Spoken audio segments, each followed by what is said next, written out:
انسانی تاریخ میں کچھ ایسے عظیم الشان کردار گزرے ہیں جنہوں نے خشکی اور سمندر دونوں پر حکمرانی کی، جن کی گھوڑوں کی ٹاپوں کی گونج صدیوں بعد بھی لہروں کے شور اور توپوں کی گھن گرج میں سنائی دیتی ہے۔ ان میں سے ایک بڑا نام بابا عروج کا ہے، جو باربروسا خیر الدین پاشا کے بڑے بھائی تھے۔ یہ وہی باربروسا ہیں جن کا نام سن کر یورپ کے ساحلوں پر لرزہ طاری ہو جاتا تھا، لیکن خیر الدین باربروسا کی عظیم الشان فتوحات اور الف لیلوی داستان کی شروعات دراصل بابا عروج سے ہوتی ہے۔ اگر یہ کہا جائے تو بیجا نہ ہوگا کہ پہلے باربروسا سمندروں کے حکمران اہل یورپ کے لیے دہشت کی علامت عروج پاشا ہی تھے، اور ان کی شہادت کے بعد ان کے جانشین خضر پاشا المعروف خیر الدین باربروسا نے ان کی جانشینی کا حق ادا کرتے ہوئے اسے بام عروج پر پہنچا دیا۔ آج میں آپ کو ان دلیر انسان، تاجر اور سمندر کے بادشاہ کی کہانی سناؤں گا، جسے اہل یورپ نے قزاق کہا، لیکن وہ ایک ایسے انسان تھے جو ظلم کے اندھیروں میں امید کا چراغ بن گئے۔ ان کی تلوار نے بحیرہ روم میں مسلمانوں کے وقار کو زندہ و جاوید کر دیا۔ بابا عروج کا اصل نام عروج بن یعقوب تھا۔ وہ 1470 عیسوی کے لگ بھگ یونان کے جزیرے مدلی لیسبوس میں پیدا ہوئے۔ بابا عروج اور خیر الدین باربروسا کے والد یعقوب آغا ایک شجاع آسمانی سپاہی تھے، جنہوں نے سلطان محمد فاتح کے لیے 1462 عیسوی میں یونانی جزیرہ مدلی فتح کیا۔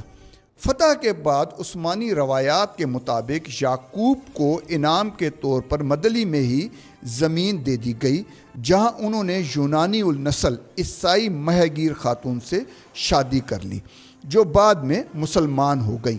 ان سے یعقوب کے گھر 4 بیٹے پیدا ہوئے: اسحاق، عروج، خضر اور الیاس۔ ترک خون کی جنگجوانہ غیرت اور یونانی سمندری مہارت کے امتزاج نے عروج پاشا کو بابا عروج بنایا۔ ان کا نام جرأت اور شجاعت کے سمندری میدان جنگ میں امر ہو گیا۔ اسی پس منظر نے بابا عروج کو محض ایک مچھیرا نہیں، ایک تاجر نہیں، بلکہ یورپ کے دل میں خوف کی علامت اور اندلس کے مظلوم مسلمانوں کا نجات دہندہ بنا دیا۔ مدلی بحیرہ روم کی بندرگاہ تھی، جہاں سمندری قزاقوں کے حملے روزمرہ کا معمول تھے۔ عروج پاشا سمندری لہروں سے کھیلتے بحری قزاقوں کا مقابلہ کرتے ہوئے جوان ہوئے۔ ان کے والد ماہی گیری کرتے تھے، اس لیے عروج اور ان کے چھوٹے بھائی خضر، جو بعد میں باربروسا کہلائے، سمندری زندگی کی مشکلات سے مانوس تھے۔ عروج پاشا ابھی نوجوان ہی تھے کہ مدلی میں انہیں ایک عیسائی یونانی لڑکی سے محبت ہو گئی۔ لڑکی کے عیسائی والدین نے رشتہ دینے سے انکار کر دیا۔ عروج پاشا اسے بھگا کر مصر کی بندرگاہ اسکندریہ لے آئے۔ شروع میں عروج کا خواب ماہی گیری نہیں، بلکہ وہ تجارت اور جہاز رانی میں اپنا نام بنانا چاہتے تھے۔ وہ جنگجو بھی نہیں بننا چاہتے تھے۔ انہوں نے نوعمری میں ہی سکندریہ میں چھوٹے جہاز پر تجارت شروع کر دی۔ وہ سکندریہ سے یونان، شام، مصر اور انطولیہ تک تجارتی مال لے کر جاتے۔ ان دنوں بحیرہ روم میں عیسائی قزاقوں، کرسچن پائریٹس نے ادھم مچایا ہوا تھا، ان کا راج تھا۔ انہیں بحیرہ روم عیسائی ریاستوں کی پشت پناہی بھی حاصل تھی۔ یہ وہی عیسائی ریاستیں تھیں جو جنگی جنون میں مبتلا تھیں اور انہوں نے صلیبی جنگوں میں حصہ لیا تھا۔ وہ ہر وقت مسلمانوں کے خلاف محاذ قائم کیے رکھنا چاہتی تھیں، مسلمانوں کو تباہ و برباد اور قتل کرنا چاہتی تھیں۔ یہ مذہبی جنگی جنون میں مبتلا ریاستیں ڈاکوؤں یعنی سمندری قزاقوں، پائریٹس کی پشت پناہی کرتی تھیں، اور ان کے تعاون کے ساتھ یہ بحری قزاق مسلمانوں کے جہازوں پر حملے کرتے اور لوٹ مار کرتے تھے۔ وہ مسلمانوں کو غلام بنا لیتے، انہیں یورپ کے بازاروں میں فروخت کر دیا جاتا۔ خواتین غلاموں کو کبہ گیری یعنی جسم فروشی پر مجبور کیا جاتا اور بچوں کو وہ عیسائی بنا لیتے۔ موقع ملنے پر یہ بحری قزاق ان صلیبی ریاستوں کی پشت پناہی کے ساتھ ساحلی بستیوں پر، مسلمانوں کی ساحلی بستیوں پر حملہ کرتے، ان بستیوں کو نظر آتش کر دیتے اور ان میں رہنے والے افراد کو زندہ جلا دیتے، لیکن وہ کام کے افراد، ہنرمندوں، عورتوں اور بچوں کو اغوا کر کے لے جاتے۔ اسی نفرت اور خوف کے ماحول میں بابا عروج نے پرورش پائی، لیکن عملی زندگی کا آغاز انہوں نے پھر بھی بحیثیت تاجر ہی کیا۔ ایک دن بابا عروج ایک جہاز پر تجارتی سامان کے ساتھ شام سے ترکی واپس آ رہے تھے کہ روڈوس نائٹس کے جہاز نائٹس آف سینٹ جان نے ان کے جہاز پر حملہ کر دیا۔ عروج اور مسافروں نے دلیری سے مقابلہ کیا، مگر باقی مسافروں کے ساتھ وہ بھی گرفتار ہو گئے۔ انہیں زنجیروں میں جکڑ کر روڈوس کے قلعے میں بحیثیت غلام لایا گیا۔ یہ وہ وقت تھا جب کسی انسان کی زندگی غلام بننے کے بعد غلامی میں ہی ختم ہو جاتی تھی، لیکن عروج پاشا، بابا عروج کا حوصلہ بلند تھا۔ ایک رات سمندری طوفان زوروں پر تھا۔ بابا عروج ایک غلام مچھوارے کی حیثیت سے روڈوس نائٹس کے جہاز پر چپو چلا رہے تھے۔ افراتفری کا عالم تھا۔ روڈوس نائٹس یہ سوچ بھی نہیں سکتے تھے کہ اس عالم طوفان میں کوئی غلام مچھوارا فرار ہونے کا بھی سوچ سکتا ہے۔ بابا عروج نے بیڑیوں اور زنجیروں سے ہاتھوں کو آزاد کروایا اور آزاد زندگی گزارنے کی تمنا کے ساتھ ٹھاٹھے مارتے سمندر میں چھلانگ لگا دی۔ وہ طوفانی موجوں کے ساتھ لڑتے ہوئے سینکڑوں میل تیر کر انطولیہ، ترکی کے ساحل پر پہنچے۔ یہ لمحہ ان کی زندگی کا ٹرننگ پوائنٹ تھا۔ اب وہ محض تاجر نہیں رہتے، ان کے دل میں صلیبیوں کے خلاف انتقام کی آگ بھڑک اٹھی تھی۔ انہوں نے سکندریہ میں صلیبیوں کے خلاف منصوبہ بندی شروع کر دی۔ عروج پاشا نے کچھ دلیر ساتھیوں کو ساتھ ملایا، جہاز تیار کیا اور سمندر کے ان ڈاکوؤں کو انہی کے انداز میں جواب دینا شروع کر دیا۔ وہ مسلمانوں اور عیسائیوں کے بھی مسافر اور تجارتی جہازوں کو حفاظت سے ایک جگہ سے دوسری جگہ لے جاتے اور اس حفاظت کے بدلے معاوضہ بھی وصول کرتے تھے۔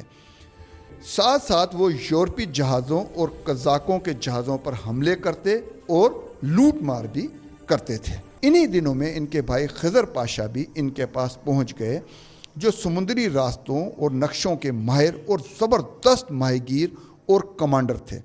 عثمانی سلطنت کے ایک اور ماہر نقشہ نویس اور مشہور بحری کمانڈر پیری رئیس، جو سلطنت سے ناراض تھے، بھی ان کے گروہ میں شامل ہو گئے۔ ان دونوں کے شامل ہونے سے عروج پاشا کو بہت تقویت اور طاقت ملی۔ رفتہ رفتہ ان کا گروپ اتنا طاقتور ہو گیا، اس میں بے شمار مزید جہاز شامل ہو گئے کہ وہ بحیرہ ایجین یعنی کہ ایجین سی اور بحیرہ روم میں ان کا نام خوف اور دبدبے کی علامت بن گیا۔ حتیٰ کہ مصر کے مملوک حکمران اور سلطنت عثمانیہ بھی ان کے ساتھ اتحاد کرنے پر مجبور ہو گئے۔ اس اتحاد سے ایک جانب تو عروج پاشا اور ان کے گروہ کی طاقت میں اضافہ ہوا، لیکن دوسری جانب ان کے لیے بہت مشکلات بھی پیدا ہونے لگیں، کیونکہ ایک جانب عیسائی ریاستوں سے جنگ کا سامنا تھا تو دوسری جانب مصر کی مملوک سلطنت اور سلطنت عثمانیہ میں موجود غدار اور لالچی کمانڈر اور پاشا ان کے راستے کی رکاوٹ تھے۔ ان کی زندگی مزید مشکل ہو گئی۔ ان کی توپیں صلیبی جہازوں کو غرق کرتی رہیں، مگر پیٹھ پر اپنے ہی غدار خنجر پیوست کرتے رہے۔ عروج، خضر اور پیری رئیس تینوں ہی انتہائی رحم دل واقع ہوئے تھے۔ وہ دشمن اور غداروں پر قابو پاتے، لیکن رحم طلب کرنے پر انہیں معاف کر دیتے۔ یہی دشمن اور غدار بار بار ان کی مشکلات میں اضافہ کرتے رہے، حتیٰ کہ ایک سازشی حملے کے دوران ان کی حاملہ بیوی کو بھی پہاڑ سے گرا کر شہید کر دیا گیا۔